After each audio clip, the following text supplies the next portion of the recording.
आपल्यासोबत सामाजिक कार्यकर्त्या अंजली दमानी आपल्यासोबत जोडल्या गेलेल्या आहेत। अंजली ताई, ही दृश्य आपण झी24 तासवर पाहतोय। मारकुटा रमेश म्हात्रे हा पूर्णपणे फिट आहे असं डॉक्टरांनी सांगितलेलं आहे आणि आज त्याला कोर्टामध्ये हजर केलं जाणार आहे। काय आपली पहिली प्रतिक्रिया आहे? पहिल्यापासूनच आपल्या सगळ्यांना माहिती होतं की हा अतिशय फिटच आहे। यांना आता आपण व्यवस्थितपणे चालत जाताना बघितलं, तिथे जाऊन चालत जाऊन लोकांना मारलं, कुटलं, एवढं करून ह्या माणसांना कशाचीही लाज नाही, स्वतःला जाऊन ऍडमिट करून घेतात आणि माझी तब्येत बरी नाही। हे सगळे ठणठणीत असतात। कायद्यानं वाचण्यासाठी हे सगळं त्यांनी नाटक केलं होतं, दुसरं काहीच नाही। हे दिसतंय आपल्याला आज अगदी व्यवस्थितपणे चालत जाताना आपल्याला दिसत आहेत। डॉक्टर्सनी सुद्धा आता सांगितलंय, त्यामुळे आज कोर्टात हजर करून त्याला शिक्षा देणं हे महत्वाचं आहे। पण त्यांच्या पक्षाने खरं तर तात्काळ अशा व्यक्तीला काढून टाकायला पाहिजे होतं, पण शिंदेगड तसं करताना दिसत नाहीये, हे दुर्दैव आहे।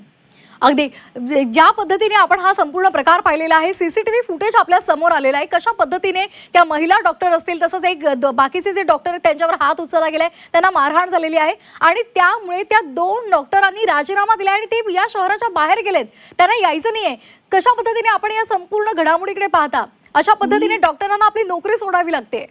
अगदी त्या आधी त्यांनी गायनेकोलॉजिस्टला मारणं, नर्सला मारणं, त्या एक माणूस होता तिकडे, त्याला तर अक्षरशः वाटेल तसा मारताना आपण सगळ्यांनी बघितलं।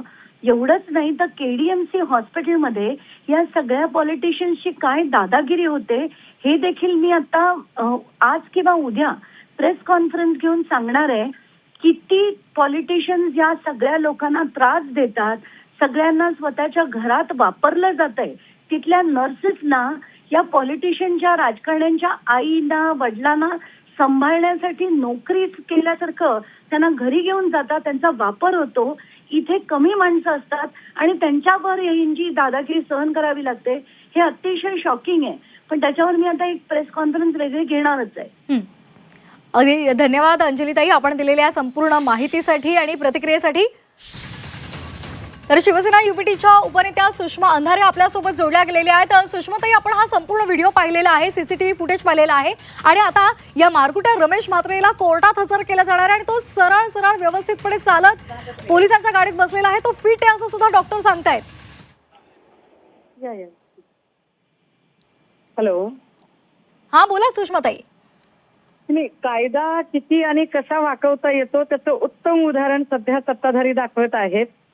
म्हणजे कालपर्यंत ज्याचं बीपी शूट झालं होतं तो अक्षरशः आज असा छानपैकी सरळ चालत कोर्टामध्ये जातो। याचा अर्थ काल तो वेड्यात काढत होता, किंबहुना त्याला हे सगळं पोलीस स्टेशन संबंधित मदत करत होतं हे आता उघड होतं।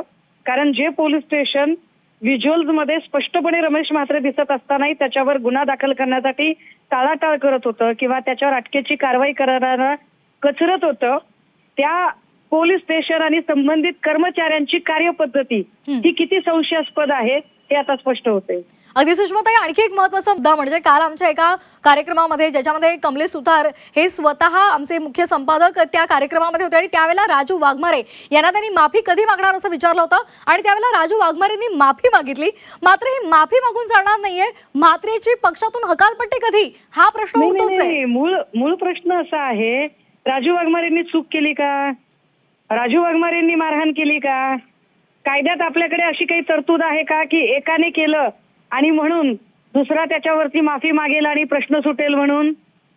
असं कधीपासून व्हायला लागलं? ज्याने गुन्हा केलाय त्याने माफी मागितली पाहिजे, पण आधी तुम्ही 10 वेळा लाथा घालाल आणि नंतर एक सॉरी म्हणाल तर चालेल काय? मुळात अशा लोकांना लोकप्रतिनिधी म्हणायचं का की जी लोकांना ज्या लोकांनी निवडून दिलेलं असतं अशा लोकांना मारहाण करतात, डॉक्टरांवर हात उचलतात, ज्यांना महिलांचा सन्मान करता येत नाही? त्यामुळे त्याच्यावर कारवाई कधी होणार हा खरा प्रश्न आहे। कोर्टाची कारवाई तर होईलच होईल, पण पक्ष म्हणून काय कारवाई केली जाईल हाही मुद्दा आहे। अगदी, आणि ज्या पद्धतीने लोकप्रतिनिधी जर असे वागू लागले तर समाजामध्ये नेमका काय या संदर्भातला संदेश जातोय हेही पाहणं महत्वाचं आहे। नाही, समाजाचा संदेश वगैरे तर सोडत, हे आता सगळ्यांना स्पष्ट झालेलं आहे की कशा प्रकारे सत्ताधारी आपल्या सत्तेचा कैफ दाखवत आहेत आणि या सत्तेच्या कैफामध्ये कारण मी कालही म्हटलं की हा रमेश म्हात्रे हा त्याच वामन म्हात्रेचा नातेवाईक आहे, ज्या वामन म्हात्रेने बदलापूर प्रकरणात एका चिमुरडीवर अत्याचार झाल्यानंतर महिला पत्रकाराने प्रश्न विचारला आणि त्या महिला पत्रकाराला अतिशय बेदरकारपणे वामन म्हात्रे सांगतोय की तू तर अशा पद्धतीने प्रश्न विचारते जसं काही तुझ्यावरच बलात्कार झालाय. ही अभद्रता ज्या वामन म्हात्रेने केली त्यालाही अटक करताना पोलीस स्टेशन अशीच टाळाटाळ करत होतं आणि सेम स्क्रिप्ट होती की तेव्हाही वामन म्हात्रेवर तब्बल मी 1 दिवसाचं आंदोलन केल्यानंतर गुन्हा दाखल झाला, मात्र त्याच्यावर अटकेची कारवाई करताना त्यातही बीपी शूट झालं होतं.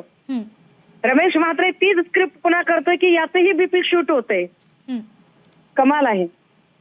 खरंच कमाल आहे. सुषमाताई, धन्यवाद आपण संपूर्ण दिलेल्या या प्रतिक्रियेसाठी.